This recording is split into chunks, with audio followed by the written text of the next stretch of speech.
नमस्कार। आप देख रहे हैं आदर्श स्वास्थ्य वार्तालाप डॉक्टर सत्येंद्र सर के साथ और मैं हूं जयप्रकाश। आज बात करेंगे एक आम लेकिन परेशान करने वाली समस्या। जी हां, घुटनों के दर्द जो एक आम समस्या हो गई है। तो आइए जानते हैं इसके कारण और निवारण डॉक्टर सत्येंद्र सर से। सर, आपका स्वागत है।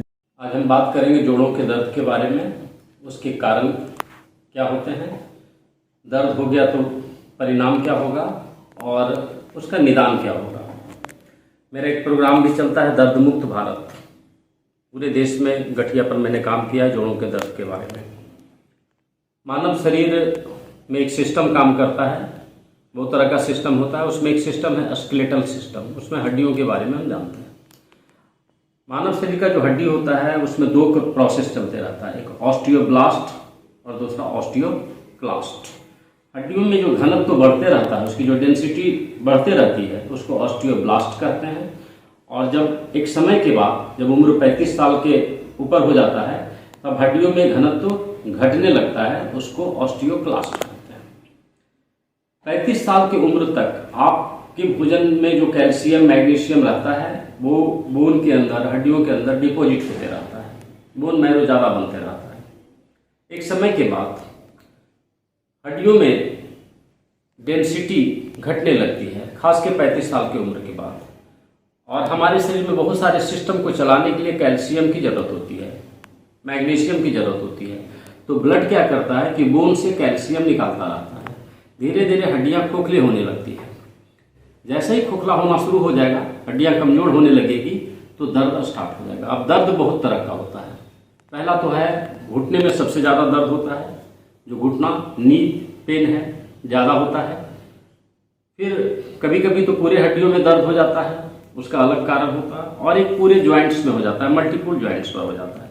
तो जो घुटने में दर्द होता है उसको ऑस्टियोआर्थराइटिस के नाम से जाना जाता है।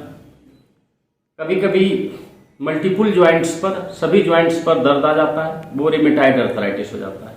कभी कभी उंगलियों में दर्द आ जाता है, जिसको गाउट कहते हैं। और कभी कभी पूरे शरीर में भी दर्द हो सकता है, पूरे हड्डियों में दर्द हो जाता है। उसका कारण ऑस्टियोप्रोसिस होता है। तो आज हम पहले कारण के बारे में आपसे बात करेंगे, दैट इज ऑस्टियोआर्थराइटिस। हमारा जो घुटना होता है वो बॉल एंड सॉकेट पर फिक्स होता है और दोनों घुटना के बीच में एक लिक्विड बनते रहता है जो उसको मूवमेंट देता है, that is called synovial fluid. Synovial fluid का काम होता है मोबिलिटी देना।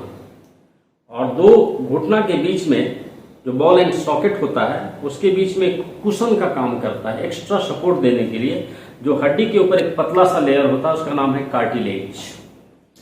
कार्टिलेज का काम है कुशन देना, एक एक्स्ट्रा सपोर्ट देना। जैसे आप चेयर पर बैठते हैं तो पीछे में एक गद्दा लगा देते हैं, और गद्दा का काम क्या होता है, आपको एडिशनल सपोर्ट देना। ठीक उसी तरह से कार्टिलेज का भी वही रोल होता है। जब उम्र बढ़ने लगती है तो कार्टिलेज धीरे धीरे घिसने लगता है और साइनोवियल फ्लूइड भी सूखने लगता है। जब साइनोवियल फ्लूइड सूख जाएगा फिर भी हम चलना फिरना तो जारी ही रखते हैं, तो कार्टिलेज घिसने लगेगा। जब कार्टिलेज खत्म हो जाएगा तब बोन घिसने लगेगा, हड्डियां घिसने लगेगा। और जब हड्डियां घिसने लगेगी तो दर्द होना शुरू हो जाएगा। इस दर्द को गठिया कहते हैं। पूरे प्रकृति में दो प्रोसेस चलते रहता है, एक डिजनरेशन प्रोसेस और एक रीजनरेशन प्रोसेस। रीजनरेशन का मतलब है निर्माण होते रहता है और डिजनरेशन का मतलब विघटन होते रहता है। ये हमारे शरीर में चल रहा है। तो यदि रीजनरेशन का प्रोसेस स्लो है और डिजनरेशन ज्यादा फास्ट है तो दर्द पहले आ जाएगा, हड्डियां पहले खोखला हो जाएगा। करना ये चाहिए कि हमको अपने रीजनरेशन पर ध्यान रखना चाहिए। हमारे डाइट में पर्याप्त मात्रा में कैल्शियम होना चाहिए, मैग्नीशियम होना चाहिए और विटामिन डी का स्रोत भी लेना चाहिए, जैसे धूप है और आपके डाइट के थ्रू है या एडिशनल डाइट के थ्रू भी लेना चाहिए।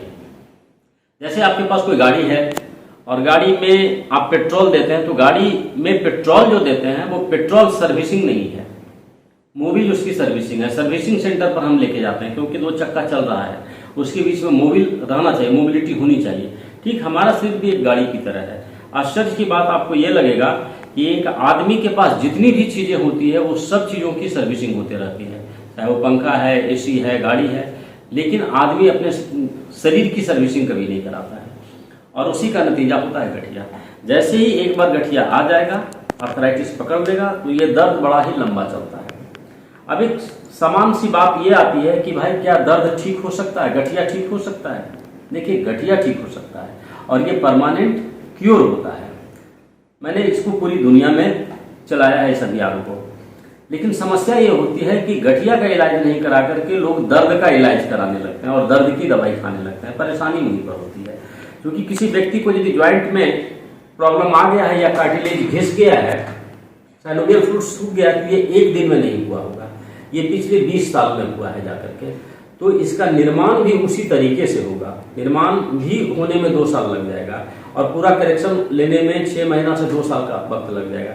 लेकिन यदि दर्द का ट्रीटमेंट करा रहे हैं, आज दवाई खाए और सोचे कि कल ठीक हो जाए, ऐसा नहीं हुआ, तो लगता है कि दर्द ठीक नहीं हो रहा है, फिर हम दूसरी जगह चले जाते हैं, तीसरी मेडिसिन लेते हैं और दवाइयाँ बदलते रहते हैं और हर दवाई हम दर्द का लेने लगते हैं, इसीलिए ये ठीक नहीं होता है। यदि इसके कारण को ठीक किया जाए कि आप बोन की डेंसिटी को बढ़ाइए, अपने डाइट में कैल्शियम बढ़ा लीजिए, मैग्नीशियम लीजिए, विटामिन डी के स्रोत पर चले जाइए, और जो गठिया हो गया है उसके लिए आपको दवाई लेना पड़ेगा। मैं इसके लिए प्राकृतिक दवाई बनाता हूँ और प्रकृति में इतना पावर होता है कि वो किसी भी चीज को ठीक कर सकता है, लेकिन प्रकृति ठीक कर सकती है। हम जो अपनी दवाई बनाते हैं उसमें नाग केसर का इस्तेमाल करते हैं, स्याह गोंद देते हैं, लोहबान देते हैं, बाउसबेरिया का प्रयोग करते हैं, निर्गुंडी का प्रयोग करते हैं और सुगंधा का प्रयोग करते हैं। इन सारी चीजों को मिला करके हम भस्म बनाते हैं और हम लोगों को खाने के लिए देते हैं कि आप इसको शुरू करिए, 15 दिन के अंदर दर्द कमने लगेगा, पिछले 2-3 महीना जाते जाते लगभग ठीक हो जाएगा और ठीक होने के बाद भी आपको दवाई अल्टरनेट करके चलाते रहना पड़ेगा कुछ दिनों तक। पूरा जब ठीक हो गया तो फिर से लाइफ स्टाइल मेंटेन रखना पड़ेगा, डाइट के बारे में एक्सरसाइज करते रहना चाहिए, योगा करते रहना चाहिए और अपने दिनचर्या को सही रखना चाहिए।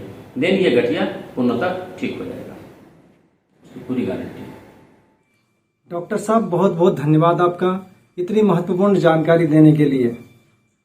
तो दोस्तों, अंत में मैं यही कहना चाहूंगा कि दर्द को नजरअंदाज मत कीजिए, क्योंकि चलना है तो घुटनों को सलामत रखना जरूरी है। और आप इसी के साथ खुश रहिए और मुस्कुराते रहिए। धन्यवाद।